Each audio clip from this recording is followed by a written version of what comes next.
कियान रेनेक्शुए ने पूरे 6 साल तक अपनी एंजल सोल पावर से तुम्हें सींचा। जिस दिन तुम अंडे से बाहर आए, अंडे का सफेद तरल पूरे बिस्तर पर फैल गया। छोटा सा काला ड्रैगन बाहर निकलते ही सीधा उस दूध जैसे सफेद हिस्से की तरफ भागा। कियान रेनेक्शुए ने तुम्हें गर्दन से उठाकर ऊपर उठाया। सांप जैसा शरीर, बाज के पंजे और हिरन जैसे सींग। तुम्हारे शरीर पर गहरे काले स्केल्स का घेरा था। उसने मुस्कुराते हुए कहा, छोटू, भूख लगी है? मम्मी अभी आपके लिए दूध लाती है। उस दिन तुम्हें पूरे 6 बड़े कटोरे दूध पीने को मजबूर किया गया, लेकिन वो खुद बाहर जाकर बढ़िया मसालेदार मांस खाती और जब लौटती तो उसके मुंह से लजीज खाने की खुशबू आती। एक दिन तुम उसकी गोद में बैठे उस खुशबू को सूंघ रहे थे। तुम्हारे दिमाग में बस एक ही बात थी, अंडे में 6 साल तक अंडे की सफेदी पी, बाहर आकर 3 वक्त दूध। आज तो हर हाल में कुछ नमकीन खाना ही पड़ेगा। अगले ही पल तुम झपटे और सीधा कियान रेनेक्सुए के होंठों पर हमला कर दिया। नमकीन स्वाद तुम्हारी जीभ पर बिखरा और ये एंजल मास्टर पूरी तरह सन्न रह गई। उसने गुस्से में तुम्हें दूर खींचा। उसका चेहरा लाल हो चुका था। उसने दांत पीसकर कहा, छोटू, तू एक ठरकी ड्रैगन है क्या? तुमने अपनी जीभ से होंठों पर लगा स्वाद चाटा और चुपचाप दूध के कटोरे के पास जाकर भोले बन गए। दिमाग में बस एक ही चीज थी, क्या स्वाद था। वो अपना मुंह पकड़कर खड़ी रही। उसके दिमाग में बस एक ही बात घूम रही थी, मेरा पहला किस एक ड्रैगन ने ले लिया। तुमने उसकी गुस्से वाली आंखों को देखा, थोड़ा सा कांपे और डर कर सिर झुका लिया। तुम्हें पता था कि तुम थोड़े जल्दबाज हो गए थे, लेकिन गलती तुम्हारी भी नहीं थी। कौन रोज रोज सिर्फ दूध देता है? खैर, तुम अभी एक छोटे ड्रैगन थे। 6 साल तक पाला था तो लगाव तो था ही। और तुम अभी पैदा हुए थे। तुम्हें क्या पता कि किस क्या होता है। तुम तो बस खुशबू के पीछे गए थे। रात को कियान रेनेक्शुए ने अपना वादा पूरा किया। वो एक बर्तन में गरम मसालेदार पका हुआ मांस लेकर आई। खुशबू इतनी जबरदस्त थी कि तुम्हारे मुंह में पानी आ गया। तुम मांस और सूप सब चट कर गए। पूरे शरीर में ताकत भर गई और तुम हवा में उड़ने लगे। कियान रेनेक्सुए ये सब देख रही थी। दिन में स्नेक लांस डॉलुओ ने बताया था कि तुम्हें उड़ने में दिक्कत होती है, लेकिन एक बार मांस खाते ही तुम आराम से हवा में उड़ने लगे। ड्रैगन कुल की ग्रोथ स्पीड सच में कमाल थी। उसने सोचा, आगे चलकर ये मेरा सबसे बड़ा मददगार बनेगा, लेकिन पहले मुझे इसकी वफादारी जांचनी होगी। छोटू, मम्मी की गोद में आओ। कियान रेनेक्सुए ने बाहें फैलाई। तुम उड़कर उसकी छाती पर बैठ गए और अपना सिर उससे रगड़ने लगे। सुना है तुम पानी फेंक सकते हो, चलो एक बार करके दिखाओ। उसने तुम्हारी गर्दन पकड़कर सिर सामने रखे खाली कटोरे की तरफ कर दिया। ड्रैगन कुल का स्वाभिमान कहाँ गया? तुमने गुस्से में नखरे दिखाए। कियान रेनेक्शुए ने कहा, अच्छा, मम्मी की बात नहीं सुनोगे? कल से मांस नहीं मिलेगा। इस बात ने तुम्हारी कमजोरी पकड़ ली। मांस से ही तो तुम तेजी से बड़े हो रहे थे। मजबूर होकर तुमने पानी की एक छोटी सी धार निकालकर कटोरे में फेंक दी। उसने तुम्हारा सिर सहलाया। ऐसे ही अच्छे बच्चे बनते हैं। तुम अंदर ही अंदर चिल्लाए, तेरा भला हो। रात को जब कियान रेनेक्शुए सो गई, तुमने बदला लेने के लिए उसके कपड़े छुपाने का सोचा। फिर लगा कि अगर उसने सच में तुम्हें ठरकी समझ लिया तो साथ सुलाना बंद कर देगी। तुमने कपड़े वापस रख दिए और सिर्फ उसके जूते अलमारी के नीचे छुपा दिए। अगले दिन उसे जूते मिल गए, पर वो गुस्सा होने की बजाय खुश हुई कि तुम्हारी नीयत ठीक है। कुछ दिनों में तुम 10 सेंटीमीटर बड़े हो गए। तुम्हारी पानी पर नियंत्रण करने की शक्ति बहुत मजबूत हो गई थी। वाटर शील्ड और वाटर ब्लेड्स बनाना तुम्हारे लिए आसान हो गया था। पहले जो पानी की धार कमजोर थी, अब वो पूरे बिस्तर को उलट सकती थी। घर में बोर होकर तुमने पूरा कमरा तबाह कर दिया। कियान रेनेक्शुए समझ गई कि ड्रैगन को कैद नहीं रखा जा सकता। वो तुम्हें सनसेट फॉरेस्ट ले गई। वहां तुम्हारी टक्कर विंड चाइम वुल्स के झुंड से हुई। तुमने वाटर एरोज से उन्हें पल भर में ढेर कर दिया। तुम खुद हैरान थे। तुम्हारी ताकत 5,000 साल पुराने सोल बीस्ट्स के बराबर थी। और अगर तुम ड्रैगन ऑरा इस्तेमाल करो तो 10,000 साल के बीस्ट्स भी पीछे हट जाएं। इंसानी सोल मास्टर के हिसाब से तुम एक सोल एंसेस्टर लेवल 40 जितने ताकतवर थे। कियान रेनेक्शुए बहुत खुश हुई, लेकिन टेस्ट खत्म होते ही तुम्हें वापस महल ले आई। तुम्हारा प्लान था ice and fire yin Yang well ढूंढने का, जो धरा का धरा रह गया। आगे के दिनों में वो तुम्हें 10-15 दिन में एक बार ही बाहर ले जाती। तुम बोर होने लगे। कियान रेनेक्शुए ने तुम्हारा सिर सहलाकर कहा, छोटू, मेरे पास एक मिशन है। कुछ सालों में जब सम्राट जुए ये जहर से मर जाएगा और मैं त्यान दो साम्राज्य का सम्राट बन जाऊंगी, तब मैं तुम्हें रोज बाहर घुमाऊंगी। तुमने दिमाग में बड़ी सी आंखें मटकाईं। उसके पास टाइटल दौलुओं थे। सम्राट जुए ये तो बस एक कमजोर लेवल 50 सोल किंग था। उसे जहर से धीरे धीरे मारने की क्या जरूरत थी? सीधा मार दो। अपनी आजादी के लिए तुमने सम्राट जुए ये की हत्या का लक्ष्य बनाया। तुमने वाटर क्लोन तकनीक पर काम करना शुरू किया। तुम्हारा क्लोन पानी की तरह नालियों के जरिए कहीं भी जा सकता था। 4 महीने की मेहनत के बाद तुम 1.5 मीटर के हो गए और तुम्हारा वाटर क्लोन तैयार हो गया। क्लोन ने नालियों के रास्ते महल में एंट्री की। तुम्हें पता चला कि यू त्यानहेंगे की हुआंगडो टीम तांगसान के श्रेक सेवन डेविल्स से मिलने सोतो सिटी जा रही है। यानी अभी तांगसान के पास एट स्पाइडर लांस के अलावा कोई बड़ा खजाना नहीं था।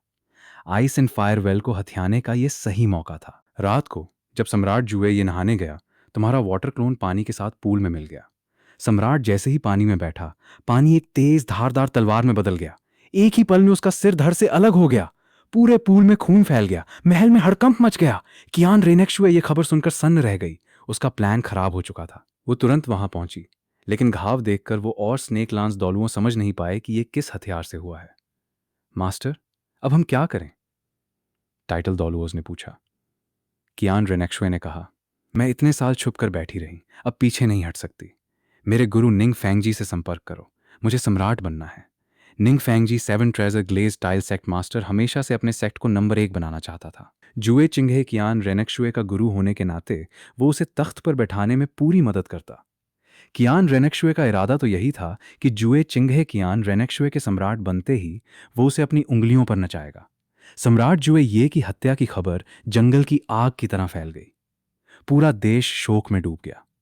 जब राजकुमार जुए बांग को यह खबर मिली तो उसे लगा जैसे उसके पैरों तले जमीन खिसक गई हो। वो हमेशा खुद को एक बेवकूफ और नकारा राजकुमार दिखाता आ रहा था ताकि अपनी जान बचा सके। लेकिन सम्राट की अचानक मौत से जुए चिंघे की स्थिति इतनी मजबूत हो गई कि जुए बांग के लिए राजा बनने का 1% मौका भी नहीं बचा। वो जहर दौलुओं को बुला भी लेता तो भी क्या होता?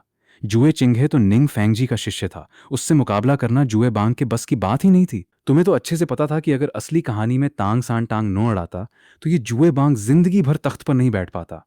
वो तो बस अपनी जान बचाने का नाटक कर रहा था ताकि कियान रेनेक्शुए उसे जान से न मार दे।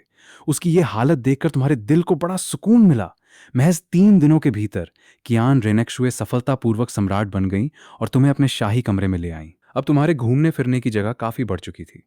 एक सुबह तुम फिर से बाहर जाने की जिद करने लगे। तुमने कियान रेनेक्सुए के कपड़ों का किनारा अपने मुंह में दबाया और बाहर की तरफ खींचने लगे। तुम्हारा अंदाज साफ कह रहा था, अब तो तुम राजा बन गई हो, मुझसे किया वादा भूलना मत। कियान रेनेक्सुए बहुत थकी हुई थी। अचानक राजा बनने के कारण बहुत सारे काम पेंडिंग थे। तुम्हें यूं शैतानी करते देख उसने बेबस होकर मुस्कुराते हुए कहा, छोटू, चुपचाप बैठो। मम्मी आज का काम खत्म कर ले, फिर तुम्हें बाहर घुमाने ले चलेगी। वो खुद को एक मिसाल मानती थी, इसलिए अपने वादे से मुकरना नहीं चाहती थी। उसका मानना था कि बच्चे के सामने अच्छी मिसाल रखोगी, तभी उसकी वफादारी हमेशा बनी रहेगी। तुमने असंतोष में एक फुंकार मारी। बहुत दिनों से अंदर बंद रहने की वजह से तुम इतने चिढ़ चुके थे कि सीधा उसकी छाती से जाकर लिपट गए और उसे ऐसा भींचा कि उसकी सांसें अटकने लगीं। कियान रेनेक्सुए तुम्हारे आगे हार मान गई। उसने जरूरी काम वहीं छोड़े और तुम्हें महल से बाहर ले आई। छोटू, तुम जा कहाँ रहे हो? तुम्हें अच्छे से याद था कि असली कहानी में ice and fire yin Yang well ice and fire yin Yang well sunset forest के ठीक बीचों बीच थी। दिशा पहचानते ही तुम जंगल के घने हिस्सों की तरफ उड़ने लगे। पहले कियान रेनेक्शुए बहुत बिजी रहती थी, इसलिए जब भी बाहर लाती छोटे मोटे जंगलों में थोड़ी देर के लिए लाती थी। ऊपर से उसका कंट्रोलिंग नेचर, ये मत करो, वहां मत जाओ, इस वजह से तुम्हें उस खास जगह को ढूंढने का मौका ही नहीं मिला था। लेकिन आज तुम आजाद थे, इसलिए सीधे गहरे जंगल में उड़ते चले गए। कियान रेनेक्शुए तेजी से तुम्हारे पीछे भागी। उसे लगा कि तुम इतने दिनों से अंदर बंद थे, इसलिए पगलाकर ऐसे भाग रहे हो। उसे लगा कि इतनी गहराई में जाना खतरनाक हो सकता है और वो तुम्हें पकड़ना चाहती थी। पर फिर उसने सोचा कि अगर ज्यादा सख्ती की तो तुम बागी हो जाओगे, इसलिए वो चुपचाप तुम्हारे पीछे पीछे चलती रही। काफी देर उड़ने और दिशाएं बदलने के बाद आखिरकार तुम्हें तुम्हारी मंजिल दिख ही गई। एक ऐसी जगह जो जहरीले धुंध और जहरीले कांटों से ढकी हुई थी। यही थी तुम्हारी सपनों की जगह, ice and fire in Yang well. ये जहर दौलुओं का जहरीला जाल था। स्नेक लांस दौलुओं और पॉइजन दौलुओं एक दूसरे के विरोधी थे, इसलिए पॉइजन की हर चाल को अच्छे से समझते थे। उसने कहा, यह तो पॉइजन दौलुओं की गुप्त जगह लगती है। आखिर उसने यहां ऐसा क्या छुपा रखा है जो इतना खतरनाक जहरीला घेरा बनाया है? कियान रेनेक्शुए की आंखों में उत्सुकता चमक उठी। एक टाइटल दौलुओं के स्तर तक पहुंचने वाले हर इंसान का अपना एक राज होता है। लगता है यहां कोई खजाना छुपा है। ये छोटा ड्रैगन यूं ही नहीं भाग रहा था, इसे अंदर छिपे खजाने की गंध आ गई थी। ये बहुत काम का है, आगे चलकर पॉइजन दौलुओं से निपटने में हमारी बहुत मदद करेगा। पॉइजन दौलुओं के इस जहरीले घेरे में सोल सेंट भी भस्म हो सकता था, लेकिन दो दो टाइटल दौलुओं साथ थे, इसलिए तुम लोग बिना किसी दिक्कत के उस जहरीले जाल को पार करके अंदर पहुंच गए। अंदर का नजारा किसी घने खूबसूरत जंगल जैसा था, जंगल के बीच में लगभग 500 मीटर ऊंचा एक पहाड़ खड़ा था। तुम, कियान रेनेक्शुए और स्नेक लांस दोलुओं पहाड़ की चोटी की तरफ बढ़ने लगे। चोटी पर पहुंचते ही सामने एक उल्टे शंकु के आकार की घाटी दिखाई दी। तुम सब घाटी के किनारे पर खड़े थे। नीचे से गर्म, नमी वाली भाप ऊपर आ रही थी और हवा में गंधक सल्फर की हल्की सी महक थी। क्या नीचे कोई ज्वालामुखी है? इतनी गर्माहट और सल्फर की महक तो वहीं होती है, कियान रेनेक्शुए ने सोचा। स्नेक लांस दोलुओं ने गंभीर होकर कहा, पॉइजन दोलुओ सालों से जहर पर रिसर्च कर रहा है। कहते हैं उसके पास एक जादुई बगीचा है। ज्वालामुखी और गर्म पानी के चश्मों के पास आम पौधे नहीं उगते, लेकिन वहां की खनिज शक्ति से बेहद जानलेवा जहरीले पौधे पनपते हैं। अगर हमें उसकी जड़ी बूटियां मिल जाएं तो स्पिरिट हॉल को बहुत बड़ा फायदा होगा। तुमसे अब और सब्र नहीं हो रहा था। तुम सीधे घाटी के नीचे कूद गए। कियान रेनेक्शुए और स्नेक लांस दोलुओं भी तुम्हारे पीछे पीछे नीचे आए। कुछ ही देर में तुम तीनों स्वर्ग जैसी एक खूबसूरत घाटी में उतर चुके थे। घाटी के अंदर का तालाब तुम्हारी सोच से बिल्कुल अलग था। वो तालाब दो हिस्सों में बंटा हुआ था। एक तरफ का पानी दूध जैसा सफेद था और दूसरी तरफ का पानी सिंदूरी लाल। दो अलग अलग स्वभाव के पानी एक ही तालाब में थे, लेकिन एक दूसरे में मिल नहीं रहे थे। ठीक यिन और यांग, यिन एंड यांग की तरह। देखो, उस कोहरे के अंदर कुछ छुपा है। वे सब दुर्लभ जड़ी बूटियां इमॉर्टल हर्ब्स लगती हैं। स्नेक लांस दोलुओं खुशी से चिल्लाया। उसने एक झटके में कोहरा हटा दिया। तालाब के चारों तरफ ऐसी अद्भुत जड़ी बूटियां खिली थीं जो दुनिया में दुर्लभ थीं। ये नज़ारा देखकर कियान रेनेक्शुए और स्नेक लांस दोनों हक्के बक्के रह गए। सफेद पानी के किनारे एक अनोखा पौधा उगा था जो छोटे कीड़े जैसा दिखता था। स्नेक लांस ने उसे उठाकर हैरानी से कहा, ये तो ब्लड सिल्कवर्म है, जड़ी बूटियों में सबसे उत्तम। इतना बड़ा, इसका वजन तो कई किलो है। पॉइजन दोलुओं को ये सब कहां से मिला? कियान रेनेक्शुए ने गहराई से सांस ली। यहाँ की कुदरती ऊर्जा इतनी तेज है कि यहाँ पौधे बाहर की तुलना में 100 गुना तेजी से बढ़ते हैं। ये जगह तो पौधों के लिए वरदान है। जैसे जैसे वे आगे बढ़े, और भी नायाब पौधे मिलने लगे। अरे, क्या ये कैलिन क्रिसेंथेमम नहीं है? ये तो हमारे जू दोलुओं क्राइसैंथेमम डुलुओं का मार्शल सोल है। स्नेक लांस ने एक बड़े बैंगनी फूल की तरफ इशारा करते हुए कहा। कियान रेनेक्शुए ने मुस्कुराते हुए कहा, अगर ये पौधा हम जू दोलुओं को दे दें तो उनकी ताकत कई गुना बढ़ जाएगी। सिर्फ इस एक पौधे से ही इस जगह की कीमत साबित होती है। जब वे दोनों पौधों को देखकर हैरान हो रहे थे, तुम सीधे तालाब के पानी में कूद गए और तली की तरफ जाकर हल्की दहाड़ मारने लगे। तुम्हारे लिए असली खजाना ये पौधे नहीं, बल्कि तालाब की गहराई में सो रहे दो ड्रैगन किंग्स थे। तुमने नीचे मौजूद आत्माओं की थरथराहट को महसूस कर लिया था। वे आइस ड्रैगन किंग और फायर ड्रैगन किंग की आत्माएं थीं। तालाब के नीचे मौजूद दोनों ड्रैगन किंग्स ने तुम्हारी शाही ड्रैगन ब्लड लाइन को महसूस किया। उन्हें लगा कि उनका कोई वंशज आया है। पूरी घाटी थरथराने लगी। कियान रेनेक्शुए ने चौंक कर तुम्हारी तरफ देखा। ये क्या हो रहा है? क्या ये सब तुमने किया? अगले ही पल तालाब के दोनों रंगों के पानी में बड़े बड़े भंवर बनने लगे। पानी में से बर्फ और आग के दो विशाल ड्रैगन के साए ऊपर उठने लगे। ड्रैगन! कियान रेनेक्शुए की आंखें फटी की फटी रह गईं। दो दो ड्रैगन? क्या ये तुम्हारे रिश्तेदार हैं? तुम यहां अपने परिवार से मिलने आए थे? आइस और फायर ड्रैगन किंग्स की आत्माएं तुम्हें ध्यान से देखने लगीं। तुम्हारा रूप तो गोल्डन आइज ब्लैक ड्रैगन जैसा था, लेकिन तुम्हारे अंदर शुद्ध वाटर एलिमेंट की ताकत बह रही थी। ड्रैगन साम्राज्य के दौर में कई अजीब और ताकतवर ड्रैगन होते थे, इसलिए उन्होंने तुम्हें अपने कुल का सबसे दिव्य बच्चा माना। तुम्हारी ब्लड लाइन उनसे किसी भी मायने में कम नहीं थी। दोनों ड्रैगन किंग्स को लगा कि तुम ही ड्रैगन कुल के पुनरुत्थान की आखिरी उम्मीद हो।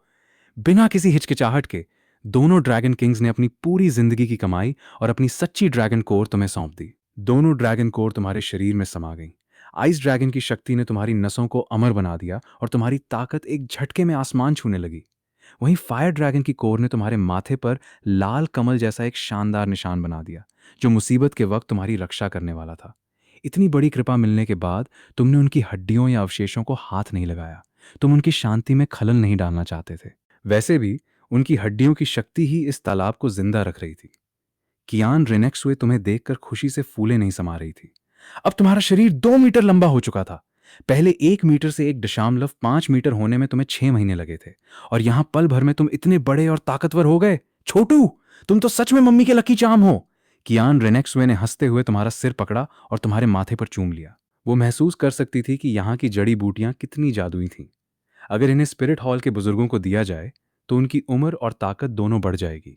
अफसोस बस इतना था कि यहाँ कि बर्फ और आग की ऊर्जा इतनी खतरनाक थी कि कोई भी इंसान या जानवर यहाँ ज्यादा देर रुकता तो उसकी नसें फट जाती और वो मारा जाता। जब कियान रेनेक्सुए ने तुम्हें छोटे बच्चे की तरह दुलारा और चूमा तो तुम्हें थोड़ी शर्म आई और थोड़ी चिढ़ भी। तुमने एक हल्की दहाड़ मारी और अपना लंबा गठीला ड्रैगन शरीर कियान रेनेक्सवे के चारों तरफ लपेट लिया। बड़ा होने का फायदा यह हुआ कि तुमने न सिर्फ उसकी कमर बल्कि उसकी लंबी टांगों को भी मजबूती से जकड़ लिया। अरे छोटू, बदमाशी मत करो। कियान रेनेक्सवे को गुदगुदी होने लगी, लेकिन उसका दिल खुशी से भरा हुआ था। उसे लगा कि तुम बस उससे लाड़ जता रहे हो। उसने हंसकर तुम्हारे माथे पर एक और किस दिया। तभी अचानक हवा में हरा कोहरा फैलने लगा। सावधान, ये जहरीली गैस है। मालिक संभलिए। स्नेक लांस दौलुओ तुरंत हरकत में आ गया। उसने अपना मार्शल सोल चालू किया और एक विशाल पफरफिश में बदल गया। उसके चारों तरफ 9 सोल रिंग्स चमकने लगी। छिपे हुए हमलावर को झटका लगा। क्या? एक टाइटल दौलुओ! स्नेक लांस ने हरे कोहरे को हवा में ही सोखना शुरू किया और चिल्लाया, बूढ़े जहर, बाहर निकल! तेरा जहर हमारा कुछ नहीं बिगाड़ सकता। स्पिरिट हॉल के कुत्तों, मेरे बगीचे में घुसने की हिम्मत कैसे हुई? आज तुम सबकी लाशें यहीं बिछेंगी। पॉइजन दौलुओं की भयानक आवाज चारों तरफ से गूंज उठी। हरा जहरीला धुआं समंदर की लहरों की तरह उन पर टूटने लगा। यह जगह पॉइजन दौलुओं की जान थी। अगर यह जगह छिन जाती तो उसका अपना जहर ही उसे मार डालता। इसलिए वो हर घुसपैठिए को जान से मारने पर उतारू था।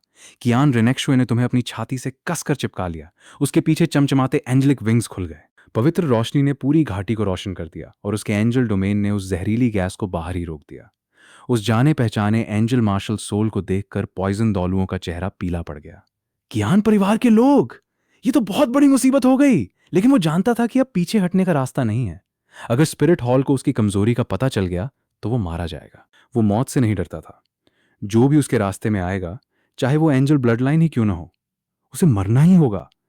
पॉइजन दौलुओं जहरीली गैस की रफ्तार और बढ़ाने लगा। वो पूरी घाटी को जहर से भरकर सबको वहीं मार देना चाहता था। कियान रेनेक्सुए के पास एंजल डोमेन था, इसलिए वो जहर से बची हुई थी, लेकिन उसके माथे पर शिकन आ गई थी। सामने खड़ा दुश्मन सचमुच का एक टाइटल दौलुओं था, जिसकी ताकत से अभी मुकाबला करना उसके लिए आसान नहीं था। अगर कोई रास्ता ना निकाला तो स्नेक लांस दौलुओं भी मुसीबत में पड़ जाएगा। सबसे बड़ी बात यह थी कि अगर आज पॉइजन दौलुओं ने उन्हें बाहर खदेड़ दिया तो वो इस घाटी के सारे खजाने लूट लेगा या अपने झक्की स्वभाव की वजह से इस खूबसूरत जगह को ही तबाह कर देगा। आओव! तुमने एक हल्की सी दहाड़ मारी और कियान रेनेक्सुए की गोद से बाहर निकल आए। पॉइजन दौलुओं सही वक्त पर आया था। इस बूढ़े को काबू में करना तुम्हारे लिए कोई मुश्किल काम नहीं था। छोटू, बाहर मत जाओ। कियान रेनेक्सुए घबरा गई। उसे लगा कि तुम घायल हो जाओगे, इसलिए वो तुरंत आगे बढ़ी और तुम्हें फिर से अपनी गोद में उठा लिया। तुमने अपना शरीर मरोड़ा। तुम अब कोई छोटा मोटा पालतू जानवर नहीं रहना चाहते थे। तुमने उल्टा अपना लंबा ड्रैगन शरीर कियान रेनेक्सुए से कसकर लपेट लिया और दूर उठती जहरीली धुंध की तरफ एक भयानक दहाड़ मारी। अगले ही पल तुम्हारे शरीर से शुद्ध पानी की ऊर्जा चारों तरफ फैलने लगी। सबको लगा जैसे स्पेस मुड़ गया हो। जब तक वे संभलते, वे सब एक विशाल गरजती हुई नदी के बीचों बीच खड़े थे। इस नदी का न कोई किनारा दिख रहा था, न ही शुरुआत। बस दूर नीचे की तरफ वही घाटी नजर आ रही थी। तेज बहते पानी में एक शख्स बुरी तरह बह रहा था। लंबे पतले भाले जैसा शरीर, हरे बघेरे बाल और हरी चमकती आंखें। ये कोई और नहीं, पॉइजन दौलुओं था। लेकिन इस वक्त उसका चेहरा पीला पड़ा हुआ था और आंखों में दहशत थी। ये ये क्या हो रहा है? मेरी सोल स्किल्स काम क्यों नहीं कर रही हैं? दूसरी तरफ स्नेक लांस दौलुओं भी पानी में जा गिरा। छपाक! वो हक्का बक्का होकर तैरने लगा। उसका मार्शल सोल अवतार अपने आप गायब हो चुका था। ये अजीब नदी अचानक इस घाटी में कहां से आ गई? दोनों टाइटल दौलुओं इस अजीब जगह को देखकर ठहर गए और सतर्क होकर चारों तरफ देखने लगे। ऊपर हवा में कियान रेनेक्सुए तैर रही थी। उसके चारों तरफ एंजेलिक डोमेन की पवित्र रोशनी सूरज की तरह चमक रही थी। वो भी हैरानी से अपनी छाती से लिपटे हुए तुम्हें देख रही थी। ये तुम्हारा डोमेन है? तुमने गर्व से अपनी गर्दन ऊंची की, जैसे अपनी काबिलियत का दिखावा कर रहे हो। छोटू, तुम्हारा डोमेन इतना खतरनाक है कि यहां टाइटल दौलुओं भी अपनी स्किल्स यूज नहीं कर सकते। तुम तो सच में मम्मी के प्यारे बच्चे हो। कियान रेनेक्सुए ने मुस्कुराते हुए तुम्हारे सिर पर हाथ फेरा। तुमने थोड़ा नखरा दिखाते हुए अपना सिर उसके हाथ पर मारा और अपने शरीर की पकड़ उसकी कमर पर और कस ली। कियान रेनेक्सुए के चेहरे पर एक हल्की सी मुस्कान आ गई। वो पॉइजन दौलुओं की तरफ तैरते हुए आगे बढ़ी और स्नेक लांस से बोली, मुझे ये जिंदा चाहिए। स्नेक लांस ने मौका न गंवाते हुए पानी में ही पॉइजन दौलुओं पर हमला कर दिया। पॉइजन दौलुओं ने देखा कि दुश्मन भारी पड़ रहे हैं, तो वो नदी के बहाव के साथ भागने लगा। भले ही उसकी सोल स्किल्स बंद थीं, लेकिन उसका martial soul jade phosphor god snake जन्मजात जहरीला था, इसलिए वो हरा जहर उगलता जा रहा था। लेकिन कियान रेनेक्सुए का एंजल डोमेन उस जहर को पास नहीं आने दे रहा था। ऊपर से उसकी उड़ने की स्पीड इतनी तेज थी कि वो पलक झपकाते ही पॉइजन दौलुओं के सामने आ खड़ी हुई। उसकी एंजल स्वॉर्ड से निकलती पवित्र तलवार की धार ने पॉइजन दौलुओं का रास्ता पूरी तरह बंद कर दिया। पीछे से स्नेक लांस भी आ पहुंचा। दोनों ने पॉइजन दौलुओं को घेर लिया। पॉइजन दौलुओं की सारी चालाकी धरी की धरी रह गई थी। उसकी सालों की तपस्या इस जगह पर बिल्कुल बेकार साबित हो रही थी। तभी तुम्हारी एक सोच से नदी का पानी हवा में उठा और सैकड़ों पानी की तलवारों के रूप में पॉइजन दौलुओं के सिर पर लटकने लगा। पॉइजन दौलुओं समझ गया कि अगर आज उसने घुटने नहीं टेके तो उसकी मौत तय है। उसे अपनी जान की परवाह नहीं थी, लेकिन उसे अपनी पोती की चिंता सता रही थी। उसने खुद को मजबूत दिखाते हुए कड़क आवाज में कहा, तुम स्पिरिट हॉल के लोग हमेशा अपनी ताकत का धौंस जमाते हो। मैंने तुम्हारा क्या बिगाड़ा है? अगर ज्यादा दबाव डालोगे तो मैं खुद को उड़ा दूंगा, फिर किसी को कुछ नहीं मिलेगा। हार मानने से पहले गीदड़ भभकी देना भी एक चाल थी ताकि अपनी शर्तें मनवाई जा सकें। कियान रेनेक्शुए ने ठंडी नजरों से उसे देखा। सीनियर पॉइजन, हम आपसे दुश्मनी नहीं चाहते थे, लेकिन आपने अभी हमें जान से मारने की कोशिश की, तो हम इसे यूं ही तो नहीं भूल सकते। पॉइजन दौलुओं ने दांत पीसते हुए कहा, तुम मेरे बगीचे में बिना पूछे घुसे। मैं तो बस अपनी रक्षा कर रहा था। अब बातें बनाने का वक्त खत्म हो गया है। कियान रेनेक्शुए ने साफ शब्दों में कहा, आपके पास सिर्फ दो रास्ते हैं। या तो स्पिरिट हॉल में शामिल होकर एल्डर बनिए, या फिर आज आपकी लाश यहीं मिलेगी। कियान रेनेक्शुए जानती थी कि भविष्य में पूरी दुनिया पर कब्जा करने के लिए ऐसे ताकतवर टाइटल दौलुओं को अपने साथ मिलाना कितना जरूरी था। पॉइजन दौलुओं का जहर आम सेनाओं को चुटकियों में खत्म कर सकता था, इसलिए उसे जिंदा छोड़ना खतरे से खाली नहीं था। पॉइजन दौलुओं सन्न रह गया। उसने नहीं सोचा था कि शर्त इतनी सीधी होगी, लेकिन अब उसके पास कोई और चारा नहीं था। अपनी स्किल्स के बिना वो दो दो महारथियों और एक शक्तिशाली ड्रैगन का मुकाबला नहीं कर सकता था। आखिरकार उसने सिर झुका लिया और स्पिरिट हॉल में शामिल होने का